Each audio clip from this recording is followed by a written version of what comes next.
Good evening, ladies and gentlemen, and welcome back to the European Racing Series Grand Prix here in Belgium. I'm Ben Raggy McConnell, and joining me on the caster's desk is the legendary Jamie M. Caster Elder. How you doing? I'm not too shabby, man. How are you?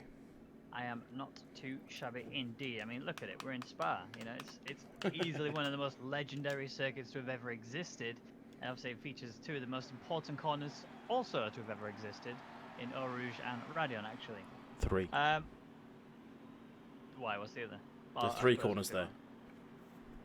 There's not two Yeah, corners. all right, okay. You got the two for Eau Rouge and then one up the top for Blanche. Yeah, so for Blanchimont? No, that's the other side of the track. Keep I going. said Radion. Got all right. It's Radiant, Moving actually. forwards. Anyway, 17 drivers on track, and a lot of these drivers are actually insanely quick paced. And I'm casting straight off the bat. What's your top three for qualifying? Well, this is interesting. I've been given a weather forecast, which could affect how people handle qualifying. Yeah, I've seen it too. It is going to be a wet start going into a dry race. It's light rain, so it should disappear quickly. But that means everyone's going to be going out on softs, trying to do the quick lap. So we will have a fair grid. But will anyone fancy a little bit more of a dry setup? We're going to find that out as we go. Or a wet setup, sorry. That's what I meant. But I think, let's have a look who we've got. We got Yonti, championship leader. He's here. Is Brownie here? Yes, he's here. Second place in the championship. Fragioko, after a second place last week. I'm really annoyed I missed that. I've been cheering him on all season. He's finally getting some good results, and I missed it. Jorn as well. He looks good. He's looked very good, actually. He's won the last two races. So let's go. Yonti, Jorn, Spicy. Yonti, Jorn, Spicy. Okay. I mean, I'm agreeing with you for the most part.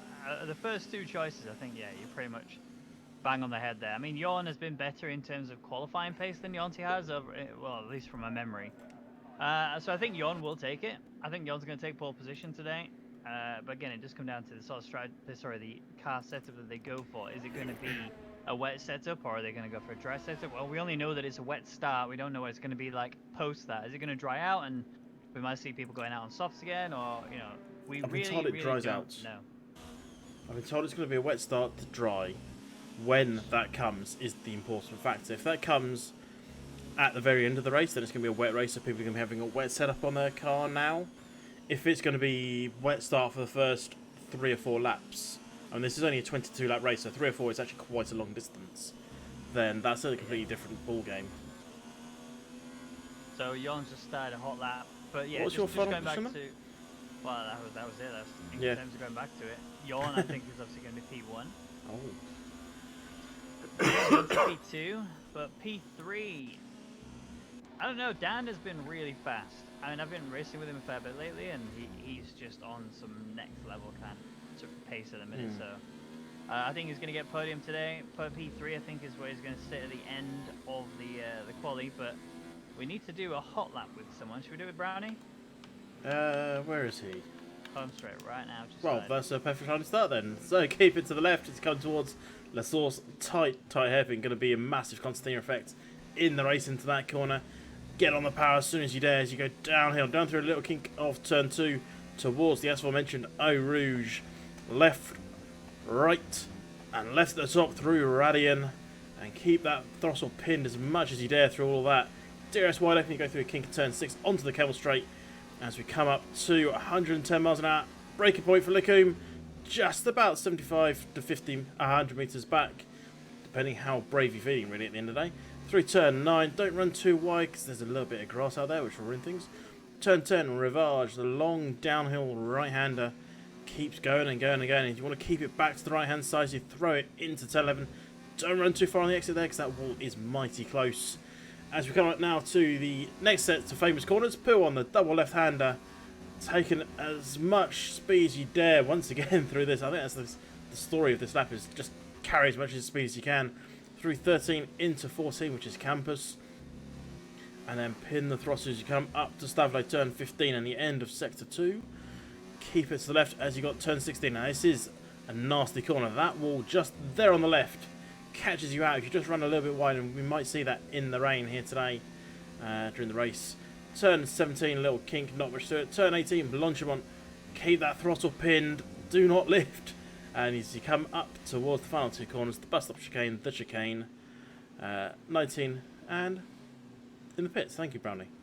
Into Perfect. the pits he goes. They always do, though, don't they? They know we're watching them. Every time we go for any sort of hot lap rundown, it always happens. But Baker is looking like he's going to finish this lap. He's going through bus stop chicane now. Final corner right there. Got a relatively good entry. Really solid exit. Is it going to be a 144, 143, 143.5? Baker's actually up a lot better than I originally anticipated. Yeah, I'm just looking at my timing board. It would appear that Brownie invalidated in sector 2. So, just a ball, Dennis. Yeah. Yeah. That's Sorry for looking at you, matey, but at least you've kept it out of the wall. He's got number 13. Good, didn't he? Let's be honest. He's number 13. It's unlucky for some. It's not very lucky for him, and he's put a bit too much heat in those tyres now. He's got to be careful. He doesn't put this one in the wall before he gets back to the pit box. He just needs to take it easy now. But I mean, that slide looked calculated. Let's be honest. He made that look so smooth. I mean, it was completely unintentional. There's no doubt about it. But you know, when you look at it and the way that he just handled the car, he just flicked it round, and yeah, it made a mistake in the first instance in that scenario from the get-go, but still really held it all the way around. Very impressive stuff from Dennis. Hopefully he can bounce back from that, check on some softs, and maybe get himself in the top 10. It would be great. I mean, like I said, he's had a pretty rough season, but it doesn't mean that he can't pull it back. There's still a big opportunity for him to come back at this, and we're starting to reach the area of the calendar where people start to feel a lot more comfortable. So Dennis might actually come into his element and really push himself further. Yeah, but last season it was the opposite for Dennis. He started really strongly and kind of just disappeared, unfortunately for him. But I think this year, Francesco's turned up this year. Not that he didn't turn up last year, he's turned himself up a notch, hasn't he, this year. And that really helps. If you've got a teammate that you can work with who's going really well, as I'm just on board with Copy, who's made a mistake through Stavlo. If your teammate's going really well, it helps you as well, because you can go, look, you're doing this wrong, you need to do this. They can give you helpful insights and how to improve, and it really does benefit you. But Copy's made a mess of his lap. Max was getting a little bit wily there, but we also need to talk about Max actually slightly, because Max actually today just got signed by Ozone, who's an esports team, so congratulations Max for that signing. It's great to see that he's starting to progress quite nicely along with his F1 career, I guess you would call it. No, I think he'd be okay. I think he might actually do well today. He's got a newfound confidence. Hopefully his confidence doesn't turn into arrogance, because if it does, then it will easily send him into the wall, like we said. And you know, he's doing really well for himself. P6, 1.4020, definitely not the fastest lap we've seen from him. And considering he's usually someone who excels when it comes to the qualifying, we do still have 10 minutes remaining, so there's still an opportunity for him to find that time and improve. But really good stuff from Max. Yeah, he released his time on the board, which is better than a fair few drivers have done so far. We've only got 10 times on the board, but 10 minutes to go, as you mentioned. Plenty of time for people to come back out or make a mistake on a lap, go in, then come back out again. This is one of the longest laps on the calendar here at 1 minute 44s, 43s we're looking at. Race pace in the wet, you're in the 2s. So it's going to be a long race, and they've got to get themselves ready for that. Only 22 laps though, but it's still 22 laps of, well, of fun, but yeah, it can be quite stressful, especially if you get damage on the opening corner. You've got to get the whole way around this track. Oh, absent! Yeah, that's a mistake and a half there. Just coming out of That's the an out lap. I think he's damaged his right wing. Look, no end plate on the right side. Staying out the way. Just needs to be careful that he doesn't go too far backwards, because you will get DQ'd for driving the wrong way, and it's quite harsh in this game, to be honest, if you do drive the wrong direction for a little bit too long, as Beaker found out not that long ago actually in a different league. It was very interesting, but it happened. So yeah, sadly, Absinthe has got wing damage. We'll have to limp back to the pits, but it's not over yet. Still tons of time for him to improve, and technically could still use the same tyres. He's only done an out lap on them, and that's really not that severe. Yorn, though, currently out there on a hot lap right now. Just started. He's coming up towards Rouge and then up towards Radion. Needs to make sure Mark's the exit's clean, and that's perfect. There you go. Wow, Mark hit 3/10. purple sectors in first and second, not in third. That is currently going to Ducty B. He's the fastest in the third and final sector, but yeah, he's bang top of the times for now. Yorn has not gone faster in sector 1. He's already a 10th down. So he's got it all to do for the final 2 sectors. Yeah. There's a little lock-up Really to go with it. I mean, Jon is rapid. I mean, my criticism for Jon has been that he's actually been someone you can't really rely too much on. I mean, I've been pretty confident when it's come to the qualifying, right? In the qualifying is where you can't particularly rely on him too much. He is fast. I'm not taking anything away from that, not even slightly. But when it comes to the race, that's where he excels. Okay, he is seriously fast in race. His race pace is almost unmatched in terms of the rest of the drivers here.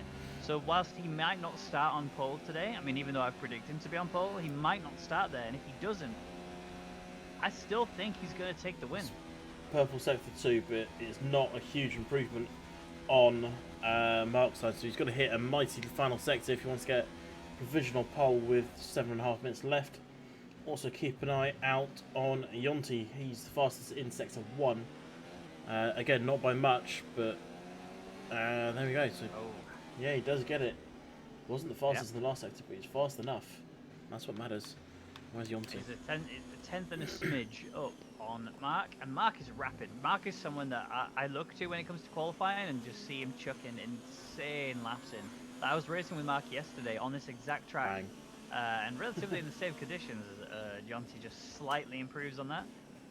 But Mark was just chucking in insane lap times. I mean, I was like 3 or 4 seconds off of his pace in the intermediate tyres. I mean, I suck in the wet weather anyway, let's be honest. But he was just on a whole different level. It was incredible. Yeah, Copy's just getting a little toe there from Brownie as he's going to try and put in a lap. Now, yeah, going back to what you're saying, he was decent in the qualifying, but then when it came to the race, he just got completely dominated by Brownie. And that's where it really matters. You can't win the race in qualifying. You can definitely... I don't want to say you can lose it, but it's almost impossible to lose it in this day and age in qualifying. Even if you start at the back, you've still got a chance to get through. You play your hand right, stay out of trouble. Don't get penalties. You can climb the whole way up. We hear people talking about the first to last challenge. It's not impossible. It's hard. It's not impossible. Yeah. It's definitely hard. There's no doubt about that. I mean, I regularly find myself at the back of the grid whenever I find myself racing, but, you know, if anyone's a prime example of being able to pull themselves out of the gutter, I'm probably that person. I stay consistent. I'm not the fastest driver in the world. I stay consistent, stay clean, and maintain lap times as much as possible, and my tyre wear is manageable, and that brings me up to the front of the grid. But at the same time, I do find myself in a scenario where my pace is just lacking. But it's still, I can get points. And if I can get points, these guys can get points. Yeah, Copy's purple for sector 1 and 2, and I suspect we're going to see a new pole time any moment now. Oh. No. Oh, it's slow. Sector 3 then. Yeah, he was rough, but he was only half a tenth off there. He was 3/10 off the fastest time, which was set by Beaker. That is actually quite a slow final sector. Well, whilst we're on the topic of Copy, let's just discuss how incredible his drive has been recently. I mean, right now, he's had a bit of a rough third sector, but that could be down to one mistake. I mean, 3/10. Oh, big wobble there from Max. He's held it. Okay, that was close. Definite brown pants moment there. So he's going to have to reset himself and go again. He's already turned his mode to ERS 0, which is what he needs to do to be able to recover. But yeah, just going back to Copy really quick, who's Max's teammate. Copy has really stepped his game up. His pace has just improved drastically, especially if you compare it to the F1 2018 pace. I mean, me and you were really hard on him last season. We were talking about how he just didn't seem to manage his ERS correctly, and he was lacking pace as a result of that. But we're seeing him completely different now. I don't know if it's necessarily just fixed his ERS. I mean, I'm not really... I've been paying attention to his ERS usage, and it's not really anything that I can critique, but at the same time, it's not been anything I can shout about. So Copy has fixed something that was wrong with his drive, but it's allowing him to be up there right now with the big names like Jon and Yonti. Again, this comes back to what I was saying about Dennis and Fragioko. Quite often, Copy's teammate is Enterturn. Enterturn is a front-end driver. He'll always be vying for the podiums. And as such, he can then impart his knowledge into Copy. I believe they're both, I think it's Czech, isn't it? So they can communicate so clearly, they can understand. And Enterturn knows exactly what he needs to do to win. And he can impart that knowledge into Copy and go, look, this is how you need to do this lap. At these points, put it in mode 0, or turn your brake balance up, or whatever you've got to do at these corners. he can impart that knowledge into copy. That will make copy faster.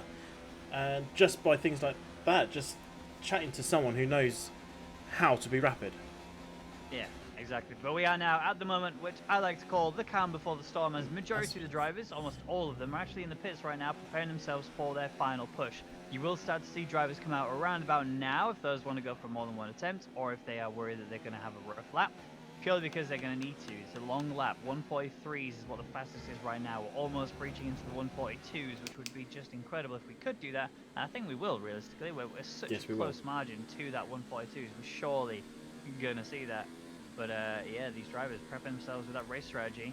Ultimately, we know that mediums to hards is the most ideal situation, but soft to mediums is doable. And, it's going to rain, don't forget. Yeah, it's going to rain in the beginning, so ultimately... It doesn't matter what you start on, you're going to start on inters at best. So wets could be on the table. I've been told it's light rain, but you never know. But yeah, we're definitely going to see a 42 here. The theoretical best is a 42.8 at the moment. And that is now a fair few minutes old, so we should now see that time starting to crumble as the track is getting very, very busy. We've got all bar 2 cars out on track. As Absent pulls into the pits, he won't get out in time though.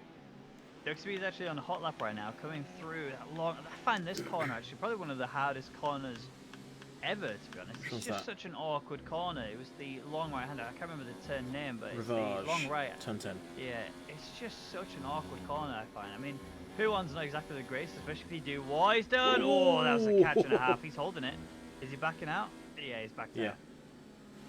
Lou's retired, so Lou will not be improving. P14 at best for Lou, and looking at the fact that we've got Dennis, Dan, and Marinello maybe yet to put a time on the board, I would be very, very surprised if we don't see them jump up the order even a little bit. Vexation's also retired, 143.893, P9 at best, and when those others perform, I think we will see Vexation drop outside the top 10. Yeah, I wouldn't be surprised. Well, Marinello is on a fly at the moment, keeping my eyes on the time. Dan's your tip for P3, sitting there in 16th. I think you're going to be sitting there going, what are you doing, Dan? You're making me look bad. Hurry up. Well, I think we should have a little wager on it. I think if Dan doesn't get P3, we need to have some sort of forfeit for me. We'll think of something later, I guess. Marinello. Honestly, I've seen that big wobble, and he's backed out, hasn't he? He could actually still make it, though. He could still make it. It's going to be tight, but he could still make it. No, he can't. He's not even at a minute on his lap time yet. He's got to hit the fastest lap ever. And he's got 30 seconds, and he's just past the minute. So he's done. Where's Dennis? Dennis is just on the camel straight. He's still going. Where is Dan? Dan's just started. I think he just looked like he made a mistake. But it could just be my eyes. No, it's just your eyes. He's doing all right. I You're believe in you, watching Dan. him. You've got this. Straight up Eau Rouge, straight up Radion. Don't worry about it at all. Just hold it planted. This is your time. This is your opportunity to really demonstrate who you are and what you're capable of. Get me that P3. Put yourself alongside your teammate. That would be what the ideal dream is for me. And given the fact that you are now you want behind your teammate. That's what I said, isn't it? Next to your you said teammate? it. Yeah, you said next to you want behind. Didn't you go Yawn Yonti? 3 comes after 2. It's as close to it as you could possibly get without being Yeah, but you wanted Yawn Yonti. I did. So you want him behind his teammate, effectively. Alright. Alright. Point out the flaws in my conversation with you, but Marinello Baby's retired. He knows he can't make it. Max is also retired as well, and he's going to sit P12 as it stands. 1.4020, so didn't get a chance to improve from his time that he did earlier. Dan's currently out there. Where's Dennis? Spicy's backed out. There goes my P3 pick. Spicy's backed out of his lap. Bestie's going to get his P5. Yawn is flying. He's not the fastest, though. Mark is just at the fastest second section. He's coming towards the bus stop chicane. Frajoko says enough is enough. He's P11 at best. And Dennis doesn't really jump up. Slightly improves. Just beat Astro Boys. But that's all it's going to be. Mark! 1.4054. Mark, yeah, hello. 142 there for him. Beaker doesn't get into the 142s. 1.3.055 timed exactly with Yawn, who crosses the line and doesn't improve. 1.43.055. How is Dan going to do when he crosses the line? He goes P14. Yonti doesn't beat it as well. That's it. Wow. Brownie, hello, 143.019. So close, but yet still so far from Mark. But he puts himself there on the front row of the grid. This is going to be a really big opportunity for Brownie to get round Mark as quick as possible and just shoot away. Where's Copy? Cross the line, he goes P2. Oh, it is. There it is, a 142.969. He separates Brownie and Mark. That is what I want to see from Copy, and I've said it earlier and I'll say it again. Copy has stepped his game up drastically. He didn't even set personal best in Sector 1 and 2. He hit... It wasn't even the fastest final sector, but he hit the final sector he needed to get himself up to there, and he ended up 0.03 of a second off pole position. Top 4 separated by 1/10. Well, I think both me and you really need to revisit our knowledge banks because we were way off. We didn't even get a single one of them in the top 3. So, Mark, Copy, Brownie is your top 3 with a 142.938, and then 31 milliseconds behind his Copy, and then 81 milliseconds behind his Brownie. And then you have just a 10th away is Yonti in P4, Beaker P5 with Yawn in P6, Spicy P7, Absinthe P8, Duxie B P9. Ashboy is rounding out the top 10, and we're not even yet at the point where we reach the 1 second margin. It's not until you get to Fragioka in P12 where you see just over there with a 1 second 0-1-1 on the border, and you got Max P12 and then Dennis P13. It's going to be an exciting one, especially the fact that this is wet. It really starts to really question those that were actually at the top. I mean, you know, we thought Yon and Yonti was going to be up there. The rain is here. Have they gone for a more rain accustomed setup, or have they gone for a dry setup and they just, I don't know, they're just going to make it work? It doesn't even look that wet, does it? You can see the rain coming down, but there doesn't appear to be water on the ground. We will see the tyres in a moment. I can't quite see the sidewalls from where we're sat, or at least where I'm sat. Yeah. But I mean, this does not look. Hint of green. You could be looking at Mercedes. Well, I mean, I'm looking at all of them. I can see obviously the Racing Point up there. I can see the McLaren there, and it looks like there's a hint of green. I'm pretty sure that's intermediate tyres, but I guess we'll see. Yeah, we'll see in a second, hopefully. Yep, there it is. And here we go. That's definitely intermediate tyres I can see on those cars. Yep. Yeah, it is. So, formation lap underway. Obviously, Mark is going to be leading us away, despite the fact that Copy's just shot off ahead. Mark is going to be the one who's going to be starting the race in the prime position, the pole position, as you like. When Copy runs really wide there, just to, I think, reset the situation and put himself back together again. But, you know, looking at it, and qualifying was definitely not what either of us expected. Obviously, we didn't predict this even slightly correct. So the question is now is, what's your top 3 for the race, having looked at the qualifying? Well, I've seen Mark race yesterday against Brownie. Brownie dominated him, to say the least. As soon as Brownie got past, he pulled out all the stops. Even had a 3-second penalty to his name and still was untouchable. I don't think Mark's going to have the pace to stay there. I do think Yonti's going to come back. I do think Yawn's going to come back. Is Yonti going to be fast enough to beat Brownie? That's the big question. Is Yawn going to be fast enough to get up there as well? He's got a blockade in front of him. I think I'm going for Yonti, Brownie, Yawn. Okay, all right. Yonti, Brownie, Yawn, you said, right? Yes. So I agree. At least for one of those drivers, you know, I think Yonti is going to take the win. Ultimately, he has it. Yawn is just a bit too far back. Beaker is obviously separating the two drivers, and I think ultimately Beaker's going to do his best because he knows at the minute he just doesn't quite have the pace to be able to stay at the front. So he's going to be holding Yawn back and trying to play a little bit of team orders. Bear in mind the Haas drivers have got their own race engineer. They have come fully equipped, and he's really solid. You know, he will absolutely do what is required to get the team the points that they require. I think Yawn will struggle. With that in mind, I think it will be a Yonti race win. I do think Brownie will take P2, but I think Copy is actually going to have what it takes to get the P3, especially when it comes to the soft tyres. I think he's going to dominate this race. Well, we will find out in a moment as they are all coming around the final few corners now, take up their place on the grid.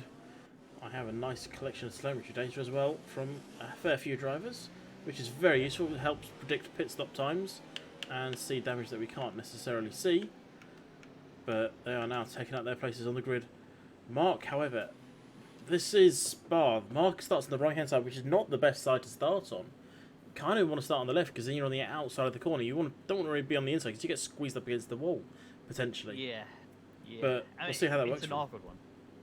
It is an awkward one, and you're right. To an extent, you want to be on the outside if you can, but he's not got a choice, and ultimately he's going to have to deal with what the cards he has been dealt, which is right now the lights being on, and they're about to disappear as we get underway with the drive. Look at that, immediately jump starts left, right, and center. I saw Yawn in there, so I'm Absinthe in there. Didn't catch the other one, but we are going to see Yawn obviously slingshot past everybody. Tried to capitalize on it, but we are going to see side by side going into turn 1. As Mark is still there, still battling with Yawn, but Yawn is ahead. Will have a drive-through when it comes to the back round again. He's got to do it within the next 3 laps, remember, so he will have to pit at some point. And he's lost control of the car a little bit. Gone really wide there in the run-in through Redion, and that is Yawn making big mistakes.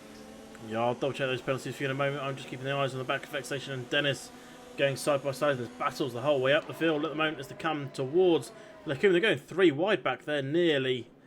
And as Max slots back in, but Vexation has run off and comes back on. Ooh, nearly taken out Max's rear. Max actually took advantage of that and gained an extra place.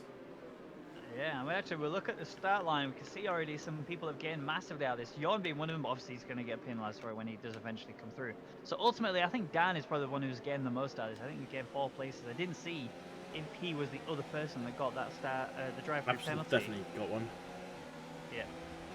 I mean, he's still down 2 places, and he's going to have to reset anyway. Red Bulls coming close together there.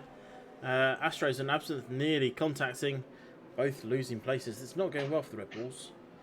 Let's have a look at the big gainers so far, or losers.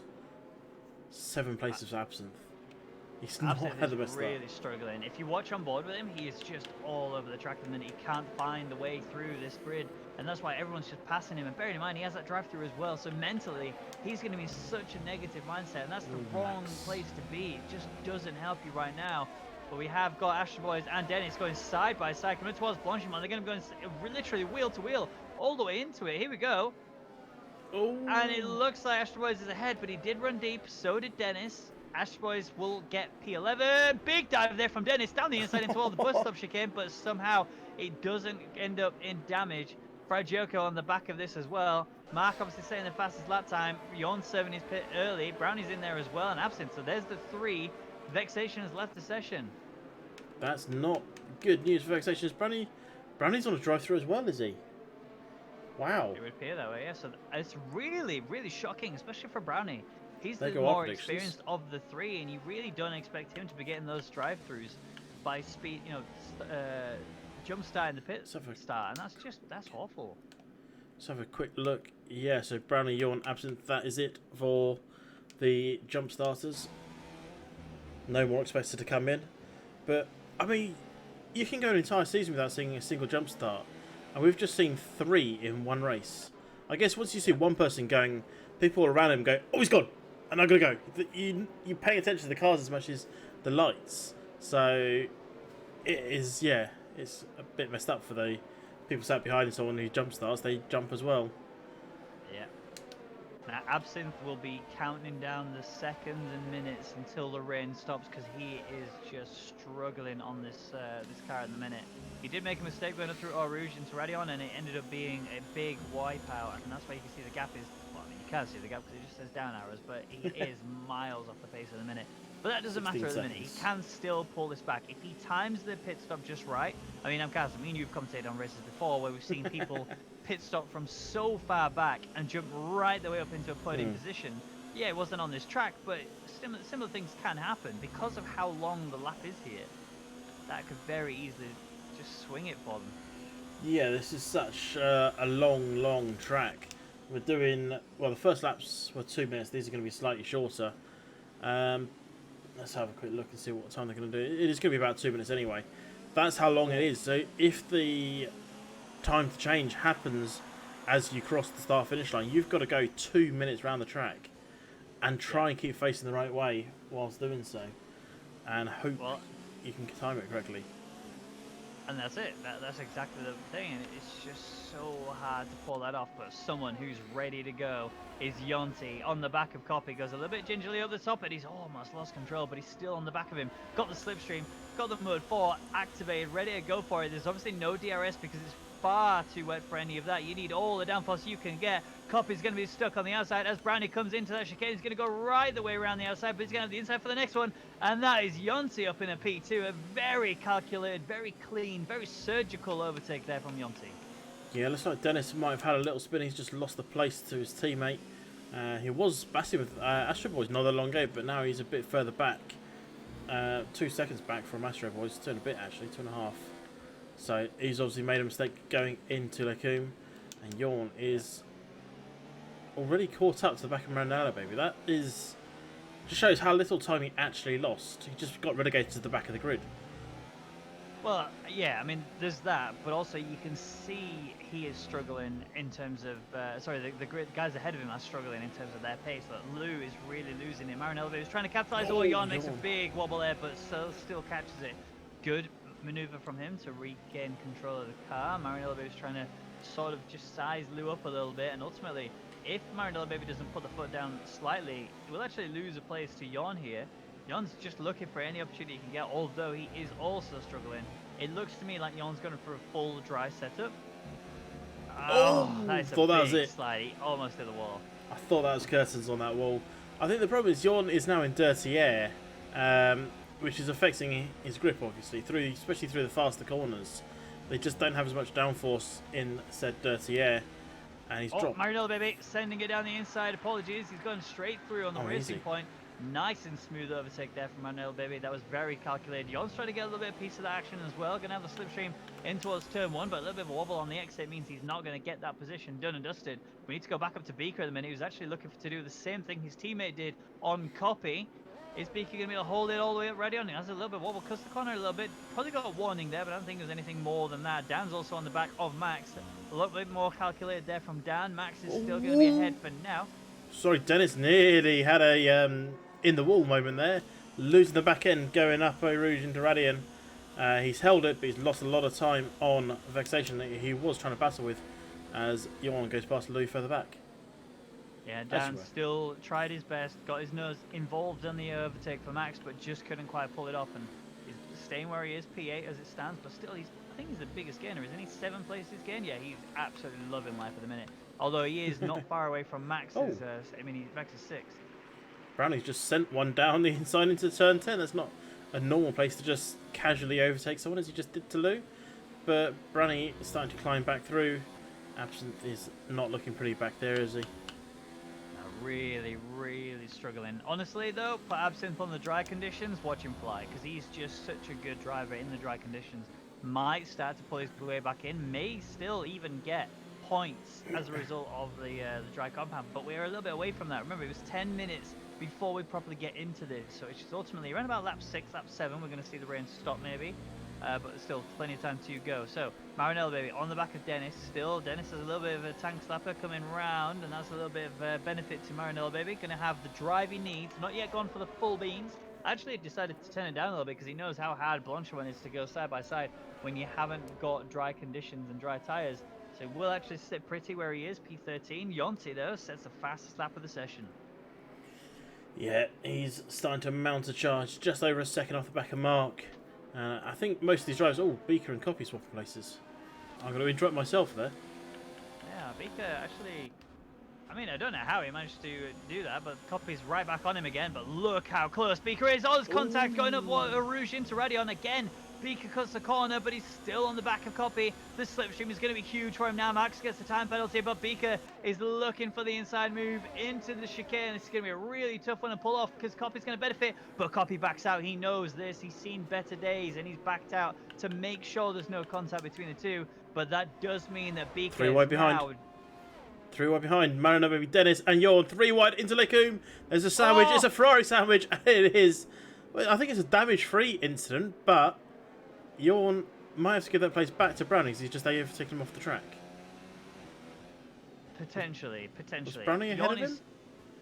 No, Brownie's had a bit of a mistake there actually, coming through. Not quite had the best line through, but there was massive contact between the two of them. Between the three of them. It was definitely a sandwich that Dennis didn't want to get involved in. He's been very lucky to not get any damage out of it. In fact, everyone was very lucky to not get damage out of that, especially Marinello, given the situation.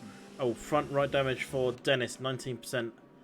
That is not going to be good news. He's going to be struggling as we go through the rest of this until we get to that pit stop window. He may or may not change it. It's not you have to change it if you've got damage, but in the wet conditions you want to change it. You want as much front end grip, and he's struggling already, even before that damage. So he's going to want to get that change. I don't think he'll come in this lap, but it's getting towards the pit stop window. Hold that thought. Astro Boys and Dan going side by side through Blanchimont. Big wobble there from Dan. Actually, almost completely lost the car. There was a slight touch, but Astro Boys is ahead, has the inside line. Dan's going to try and stick all the way around the outside of him. This is going to be a rough line to keep, and he can't get it. Astro Boys actually gets him, and Dan gets a penalty as a result of cutting that corner. Kind of argue that he wasn't quite really in control of it.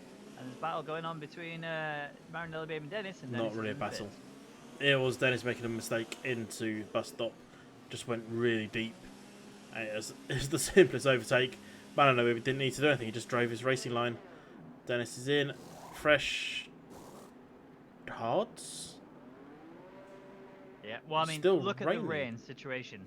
It is raining physically on the track, but if you look at the cars, there's no spots of rain on any of the halos. Yeah. DRS has been re-enabled again. Has it? Gioco's got it. I've not even seen that I didn't yet. see the graphic. No, I didn't see the graphic. Oh, big mistake there from Astro Boys. He's going right off the track. He's going to rejoin. Dan's going to be all over the side of him. He's actually going to slip on down the inside. Big contact between the two, but he still held it. Had a little bit of wobble there. And Astro Boys is trying to get involved in this situation again, trying to go side by side round the outside. And so is Gioco trying to feature in this little battle as well down the inside, but nothing can come of that. Dan will hold on to P8. Astro Boys is trying to force his way through. Nothing changing. Yeah, I just thought Bob was spicy. He's going to be one of the first few towards that DRS section, as they are still quite close in the midfield. Battling for the last of the points places. Vexation, after his earlier disconnection, has managed to come back. He's in P11 on the back end of Gioco. And Jon will want to catch up as well after his incident at Lecombe. But I'm just currently looking at Spicy. Will we see some pit stops here? Well, I think we're definitely going to see some pit stops, especially if Astro Boys keeps losing his rear like this, but it's actually going to bring Gioco right into this mix. Remember, there is no DRS all the way up this area of the track, and so that does mean they're going to have to fully utilize on their ERS and their slipstream, and ultimately, Gioco backs out. I think he's really not feeling comfortable, and we're about to see a lot of cars come in. Beaker's come in right behind his teammate. It's going to be a bad news bears for him. Copy stays out, thinking it's not quite ready yet. We'll see how that works out for him. But everyone else is in. See, I know that Beaker's going to lose out here, but ultimately he's not going to lose out that much.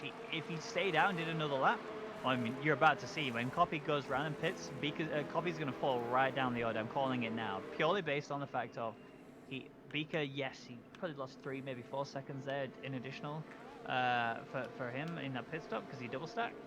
But he will still be ahead of Copy, and I think he's going to be ahead by quite a fair few seconds. Yeah, I've just seen Absinthe set the fastest Sector 2 time, so it is definitely looking like dry weather tyres. It's only a second faster than most people did previous lap, but it is still purple sector, and it might be a fastest lap as well, even though he's in the pits. It's not, but it wasn't bad. So, interestingly, there's only 2 of the drivers so far. Copy's still obviously yet to pit, so could go from inters to soft, but there's only 2 drivers that have gone for the soft compound tyre. They will absolutely have to pit again. There's no doubt about it. There's a little scrap going on between Max and Vexation. Max goes around the outside into P9 now. Beautiful stuff from him. Working his way up the field. Gioco's had a big off there. That's a major loss of wing on the right hand side. Comes back on the track right in front of his teammate. Oh my word, there was almost mega contact. Gioco really going to be in trouble for that one. Now, if ghosting was off, that was absolutely a Ferrari death for both drivers. There's no way that would have been anything better than that. But luckily for Gioco, ghosting is on, except for the fact he's going to be limping all the way around the rest of this track down due to that wing damage. Yeah, I'm starting to work out what the best choice of tyres are in this situation. Obviously, those softs will be coming in again. Will the mediums be able to make it to the end from here? You look at Yonti and Beaker, they've got a very good race engineer. We know that. We know he wouldn't have said mediums if it wasn't mediums, as Dennis has retired for the session. That looks like the wall of... Oh, no, it's not. It's another wall. That wasn't the wall I was expecting. That is the exit of P1. Very odd. But Copy's in. You can see now just how bad that is. Here's Beaker coming up to the start line. He's going to cross the line as Copy's just changed his tyres. Vico will actually just cruise on past him. Yeah, he's going to have a very different braking zone, but at the same time, he's still going to be ahead of him by a good 2 or 3 seconds. In fact, Dan and Duxie B are actually ahead of him as well as they come around the corner. No, not quite. Actually, Copy's managed to bring himself just out ahead of it, but he's really slow coming out of the corner. He's going to have no slipstream to defend with. There's going to be DRS on the 2 boys behind him. Copy is in trouble here. Duxby gets a penalty behind as he's trying to keep up the pressure on Dan. Now Dan has DRS. This is as simple as you like. Cold tyres versus warm tyres with DRS. See you, Copy. Dan is through. But just point out again, Beaker double stacked in that pit stop run, and he's still ahead of Copy by what's that? 3.8 seconds? Sorry, 3.6. I think there it is. I can't do math. It's about 3 it's about on the there. nose. But that just shows a huge margin for Beaker to be in that position and still have such a bad pit stop. He's, you know, that extra lap we talked about earlier, it really makes a difference. Yeah, Copy went for a risk and it massively backfired on him.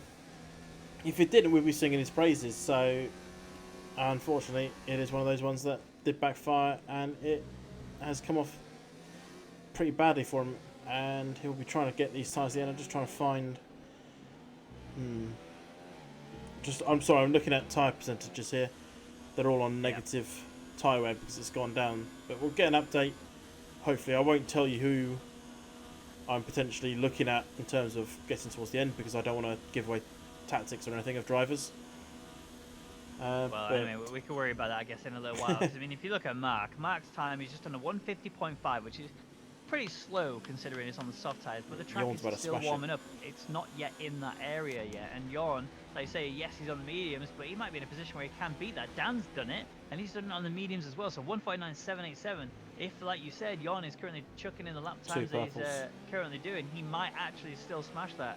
Where is it? Here he comes across the line. It is Jorn, 149.034, so Jorn goes faster than anyone else on the track, and considering him, Brownie, and Absinthe all had to do a drive-through penalty for jump starting at the beginning, he's done well to bring himself back into almost the points.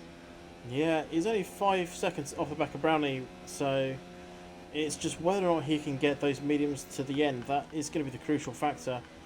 As I'm going to have some look at some telemetry data, find people who actually have telemetry data, and we'll be able to find out as to exactly whether or not they all get to the end. Duxby is on the back end of Copy. Copy's just fallen off the back end of Dan as well, so he won't be getting some DRS there unless he can find a 10th. But it's a long way to go. There's 2 DRS sections and they are pretty darn close together as Max gets yet another penalty to his name. Yeah, it's a shame for Max. I mean, like I said, he was riding on the emotion of, you know, whole new signing. It really puts you in a positive mindset, but yeah, he's had a bit of a rough race. Not quite been the pace that he wanted, but if we do look at the situation of position changes, a huge position change for Dan, 11 places gained. That is massive to be in that sort of scenario. Brownie's got 7 places lost, so obviously we knew that was going to happen due to the fact that he had to pit so early on, but Dan has absolutely smashed it this race. Yes, Mark has set the fastest lap. Yonti then smashes that away, and immediately we're seeing the Haas drivers just really come into life, including Beaker, who arguably we have really been and look, fastest lap from Beaker, and then Dan beats it. This is starting to get spicy, and he's down in P7. I'm just wondering if Jorn's going to beat it. He did the fastest second sector, not the fastest first sector, but and there you go. So it's going to be like this for the next few laps, isn't it? It's just going to keep tumbling and tumbling and tumbling until it gets to. I mean, it'll probably come down to 45 maybe. Potentially. But I mean, look at Jorn's pace. It's just exceptional. Dan was the next fastest driver. He did a 148.288. Jorn did a 147.607. We're talking a full 6/10, almost 7/10 faster than anyone else on the track right now. And that is just insane. Yeah, he is looking like he's on fire. Quick word on the mediums. They should be okay to go to the end. Obviously, going to depend on how they drive. But my numbers say they all make it to the end unless your name's Fragioka. Yep. That's both of the Ferrari drivers. The only 2 drivers to actually retire from the session, both of them just sadly being in the Ferrari. It is a shame to be in either of those scenarios. They obviously are good drivers. They're just unfortunate most of the time, especially Dennis. We were singing Fregioco's praises earlier and saying how well he could do, Yeah. but you got to remember, last season in particular, he had a network issues, left, right, and centre. He was always lagging around and couldn't really do anything about it. Whereas Fragioco now this season seems to have fixed that. His pace has actually stepped up, but today just didn't work out for him. Will sadly not be able to score any points. Finishes P60. Yeah. Quick word on penalties. We're halfway through the race. In fourth place, Dan has 3 seconds. If you don't hear the name, they don't have a penalty. If I say the number, it's because I'm looking at their number and they don't have a name on my screen. Dan has 3 seconds. Duxby has 3 seconds. Vexation somehow just did a 12-minute lap. I think it's something wrong on my screen. Down in 12th, Lou has 3 seconds and is still to pit again. And Max, last of the current runners, has 6 seconds of penalties. But So it's getting spicy. It really, really is. Duxby though is actually doing really well this week. I honestly, he's really impressed me with his pace just lately. He's just stepped his game up properly and is actually starting to feel a lot more comfortable behind the car, or at least that's the impression he gives me. And currently he's on the back of Copy, who's also stepped his game up massively. But today it went well at first. That one extra lap that he did on the Inters just cost him a bit too much. Not quite able to deliver the pace he was wanting to deliver earlier, but he is just sort of teetering on the edge of making sure that Duxby is outside of the 1 second margin. We've got a long way to go. Max is out. Max is sadly a DNF from this session. Sector 1, was that a Rouge? I think it might be, you know. I think it may just be in a Rouge sort of scenario. Well, yeah, we're a long way away from finding it, aren't we? But yeah, that's Max in a nutshell, isn't it? At the end of the day, unfortunately, just lacks the race consistency. I mean, he seems to do alright in AOR, but maybe that's because they're all his level. He can race against them, and they're not. He's not trying to beat someone who's actually quicker than him. Yeah. He actually can race against someone at equal pace. Yeah. Copy P5 on the back of Dan, actually in a position where he's going to get DRS. That's actually really good considering he was under attack for a whole. There it is. Another fastest lap as well. Copy has suddenly found his mojo, ready to go for it now. Mark will have to pit, remember. He started on the softs. It's just not quite double. I mean, even the mediums, we were like, maybe, can they possibly? But they are going to go for it, not regardless of the situation. But Mark will not be able to make it. I think he's going to try. I think he's insane if he tries. I think he's insane as well. I know when he's getting towards the end of those tyres, if you can do some tyre saving in the next few laps, he might make it, but he's going to hit that magical 70% a little too early. Well, also pointing out, he's done a 1:47.671 as his fastest lap time, and he's on the grippiest tyre, remember? Yeah. Those on the mediums have done 1:47.1s, 1:47.4s, 1:47.7s, 1:47.6s. You know, these are fast times, still faster than Mark. You know, I don't want to really take the wind out of his sails or anything, but Mark has really got to think ahead now if he wants to try and pull this out. Yeah, well, the problem is he went on the softs when it wasn't operating at full temperature, and so his fastest laps came at the beginning of his stint when his tyres were really quite fresh. These medium drivers, their tyres are quite fresh for a little bit longer, and as such that will help them produce these quick laps they are still doing even now.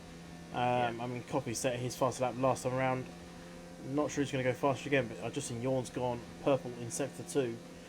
He is absolutely nailing out there. He does not want to be outside the points. So, I don't want to nick the phrase from one horned badger, but Mark really needs to treat them like a newborn baby. He has to be so delicate on the softs, just make it all the way around the track and actually survive to the end of this race.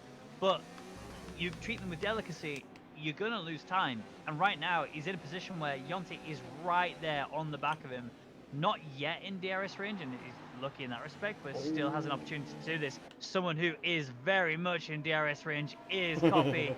Getting ready for Dan in towards the chicane. Dan goes defensive. Copy knows what he needs to do. He's trying to slingshot around the outside, but he has to back out. There's no way he can do it, but we need to quickly look at Yawn, who's ready for Brownie. Remember, these guys had to do a pit stop earlier. Not quite a pit stop, a run-through, a drive-through, and currently Yawn gets into the points in the top 10. Easy as you like at the end of the day. He gained a whole second last lap. We're not talking a couple of tenths, a 1 whole second, and that is a long time in F1. Yeah. He did a 47.28. Brandon did a 48.26. Absolutely nailing out there. Jorn, I think he might be starting to close up onto Vexation anytime soon. And if I was Vexation Astros, I'd be worried that Jorn is on a mission here today. Yeah, exactly. You've nailed it right on the head there. Yon is going to climb hard, and realistically, he might even get towards P5 territory, depending on how fast he can chuck down pace. He's faster than anyone else on the track right now. No one can compare it. Although, I am watching very firmly Dan and Copy's situation. That's going to help. That's going to help. Yeah, that's going to help it massively, isn't it? But Yonti chucking in fast as that 1.71. But keep an eye on Copy because he is chucking in the times. He's closing in on the back of Dan, and Dan is in trouble. Yes, he's Jan's teammate, but he's not going to be able to deliver the pace that Jan is currently chucking in. And Copy is pushing like a madman. And talking pushing like a madman, Astro Boys, that's his second penalty in as many laps. He's starting to fall to bits as Vexation and AI went fast, didn't he, for a moment, I think. Yeah. Somehow, even though my screen doesn't say. I think there's an issue on my screen. Well, bear in mind 1 second, because Copy's coming at Dan one more time. This time he's got such a close gap and he's ahead now in the running towards the chicane. So Dan is not out of this, bear in mind. He's still absolutely got an opportunity to benefit from this.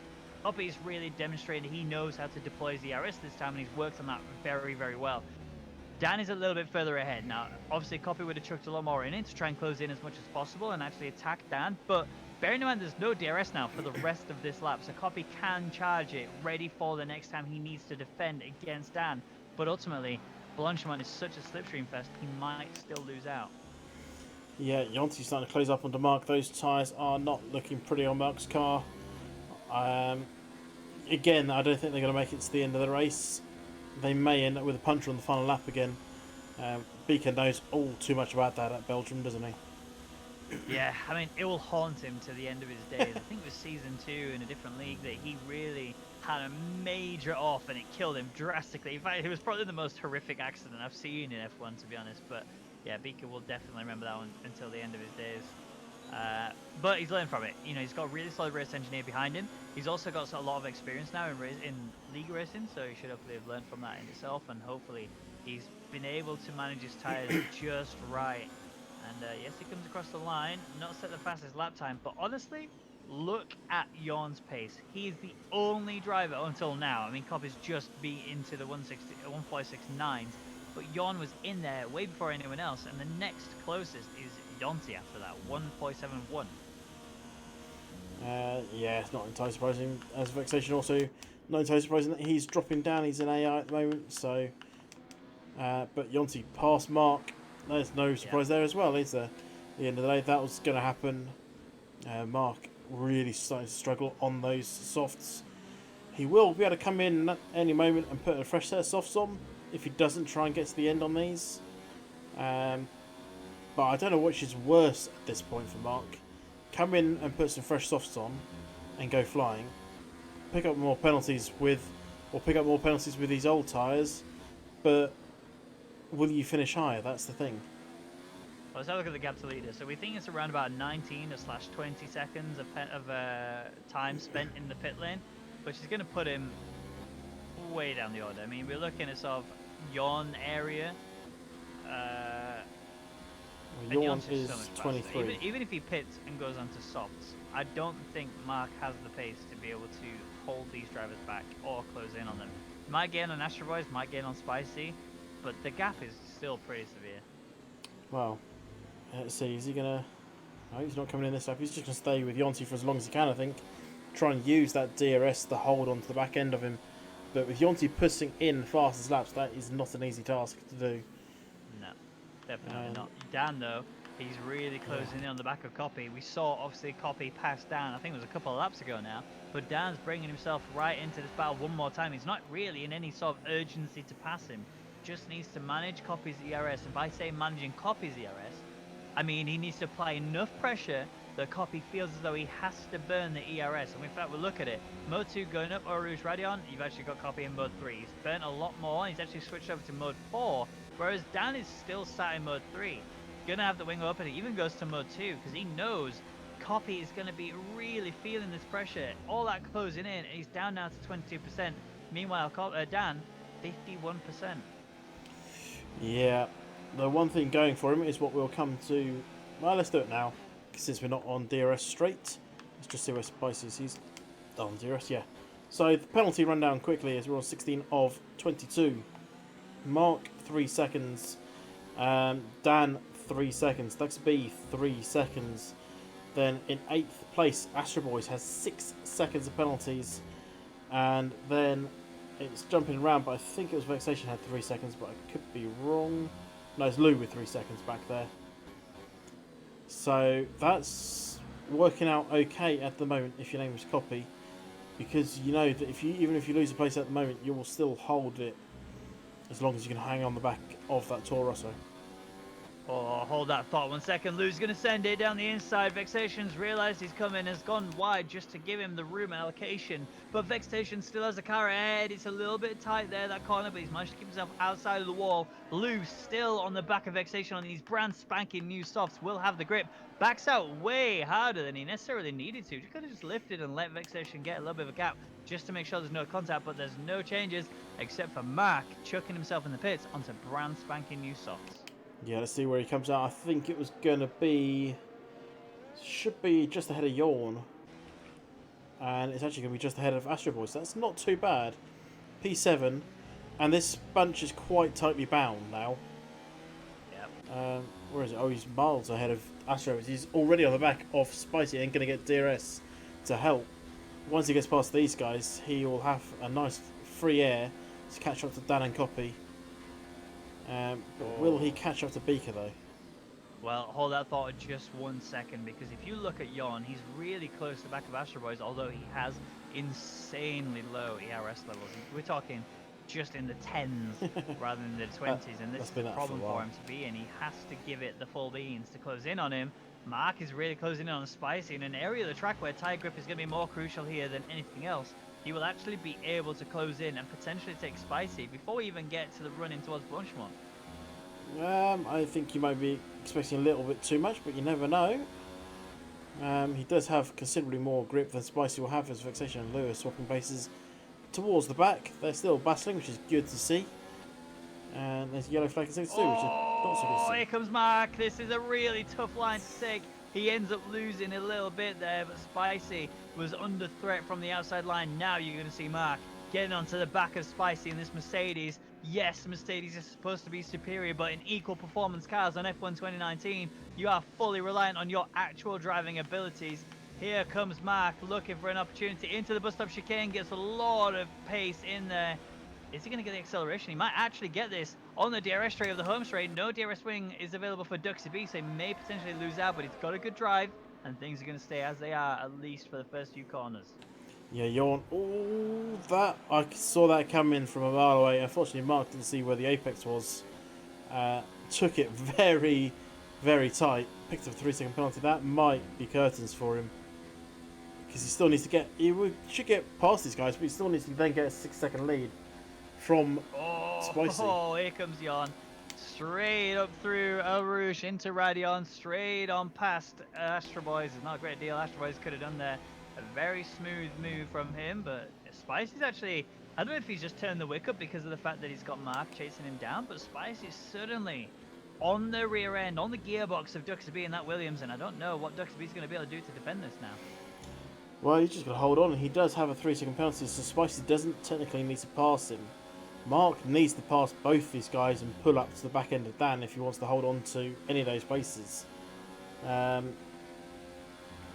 even then, if he gets up to Dan, he will be 3 seconds more penalties than he does.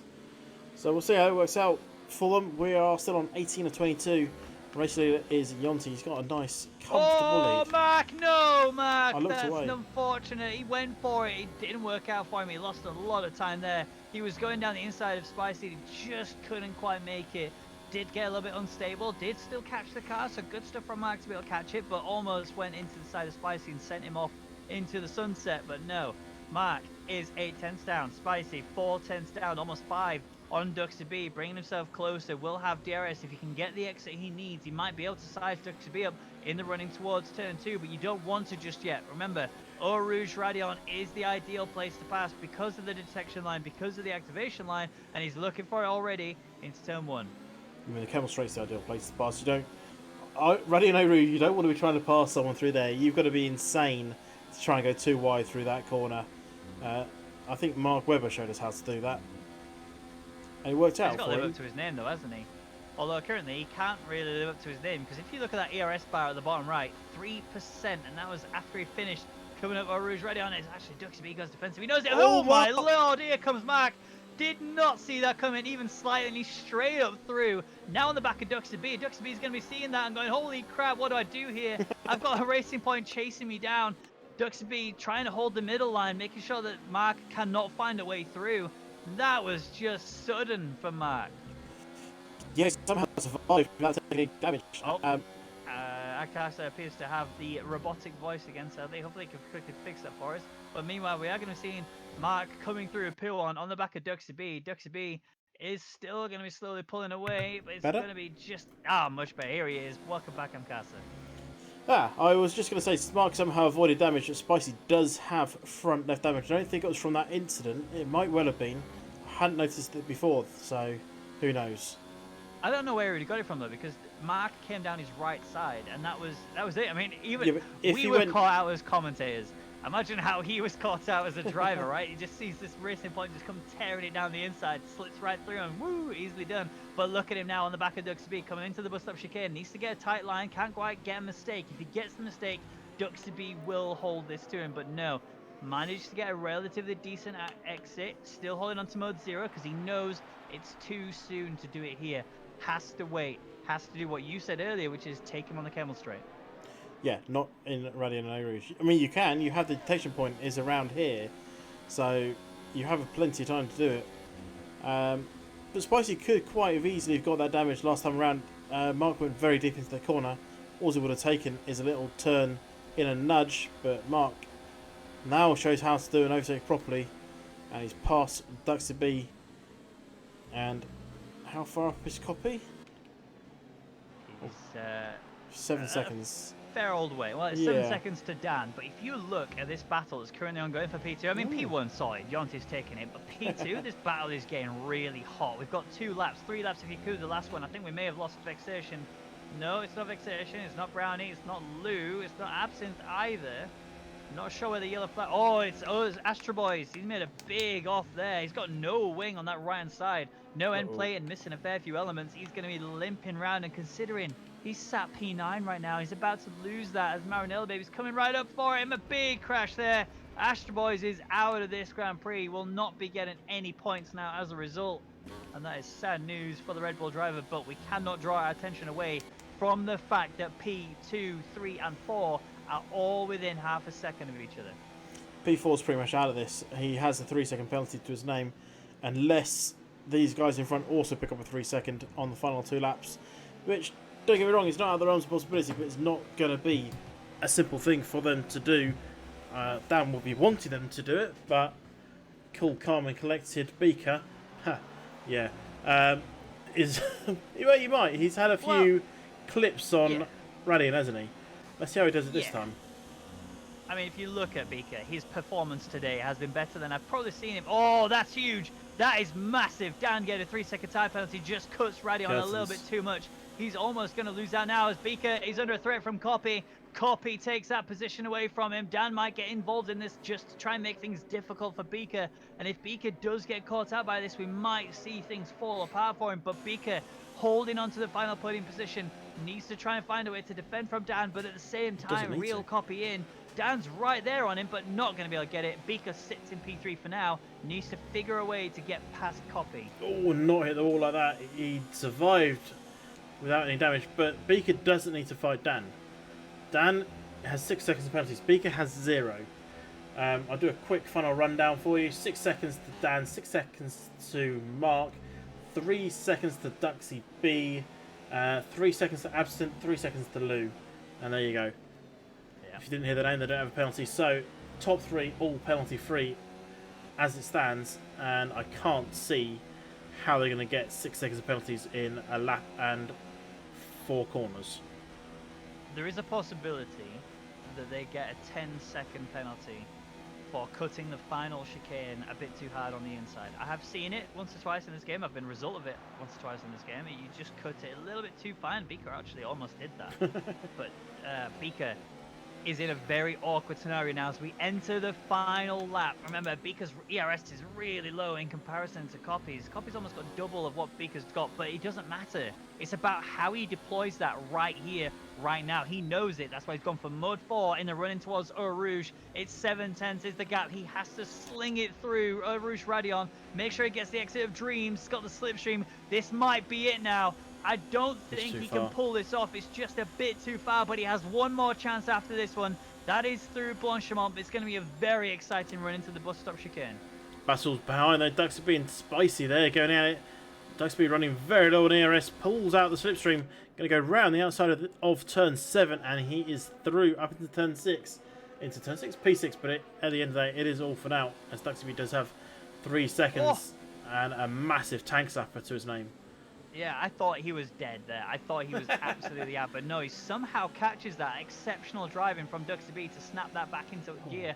Dan, though, ready for an opportunity on Beaker. Beaker's really losing out now. 8/10 is the gap between him and Copy, and he can't quite make it work. He doesn't have to worry about Dan, remember, because he's got the 6-second penalties, except for his physical car on track. It can still kill him. Beaker could end up resulting in DNF in this race if there is a mistake from either of the drivers, but right now, right here, Beaker is turning the wick up to full. He's trying to capitalize on anything he can get on Copy. Copy may make a mistake in the final chicane, but we're not seeing any mistakes from him so far. Yonti is ahead. He's taken the win. We can't draw our eyes away from Copy Beaker. Copy's ahead. Beaker's not got the line. Dan's not got the line either. It's going to be Copy coming to the line first. He's going to take P2, Beaker P3, and Dan will take P4 for now, but with that time penalty applied to him, I think he might actually hold on to it, because Mark's got the same, right? Yeah, Mark has 6 seconds. What will Mark lose? Well, yeah, Yawn double jump there. That was a good jump from Yawn. Jumping Mark and Duxby at the line. Salvaging something out of that race. And unfortunately doesn't pick up the 3rd win in a row for him. Well, just think if Yawn hadn't jump started off the beginning, he would have probably taken the win here. He was looking insane. His pace was exceptional. No one was on par with him in terms of pace, and he was just a little bit too far back because of that drive-through penalty. He got for speeding off the pit left, the start line. Sorry, not speeding, sorry, for jump starting. And yeah, it did end up costing quite severely, but Absinthe does cross the line, takes the final points position, a good recovery based on how it was at the beginning. Did get also a jump start penalty, and so did Brownie. Absinthe finishes P10, Brownie finishes P11, with Lou finishing P12. Vexation making his way around the final corner, will make it to the finish line, but will finish P13 as a result. And that is the end of that Grand Prix. Yeah, Vexation getting punished heavily for just disconnecting, really. Disconnected twice in that race, and that just lost him everything, really. Yeah, absolutely. But there he is. That's Yonti taking the top step of the podium. We are going to see a Haas podium in a 1 and 3 position with the Renault separating the two of them. But still, we have to really focus on the biggest driver that really took it today. I'm going to ask you, Amkasa, once I've done the rundown in just a second, I want you to have a little ponder on who you think deserves it. But who's going to get the driver of the day? You can bear that in mind a second, whilst Yonti takes the win, 25 points, started P4, jumps to P1. Copy taking P2, started P2, so he doesn't really improve, but stays exactly where he is, and that's a really solid result nonetheless.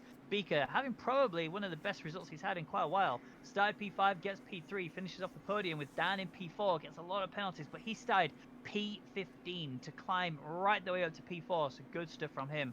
Spicy takes 5th with Yawn in 6th after getting that penalty at the beginning for jump starting, managed to recover beautifully. Mark in P7, Duxby P8, Marinella Baby P9, started P17, remember, that's a huge lead for him. Absinthe rounding out the top 10, and best of the rest award goes to Brownie, finishing in P11, Lou in P12, Vexation P13, and then your DNFers were Astro Boys, Max, Fragioco, and Dennis. And the final question for you, Amcasa, is who is your driver of the day? I think it could go to either Copy or Dan. Not Copy, Yonti or Dan. Yonti just drove an amazing race, finished so far ahead of everyone. No real issues for him. But Dan had a great recovery. It's come from 15th, benefiting obviously from those drive-throughs at the start. but played it to perfection. And if he hadn't had those penalties, he could have been on the podium here today. Yeah, 100%. I think Dan. I do want to say Dan is the driver of the day. I mean, for me, he's a definite contender, but he did finish P4, and it didn't help the fact that he did have the 6 seconds of penalties. I would like to have seen a cleaner race from him, and potentially even really sizing Beaker up for the final point of the podium. But yeah, I agree with you. Yonti does take the driver of the day overall. But that is it for the European Racing Series. Thank you everybody who tuned in for it. It's been an absolute pleasure to commentate for you. I've been Ben Raggy McConnell. This has been Jamie McCaster. As always, Jamie, you're a legend. Thank you so much for commentating with me. And don't go anywhere.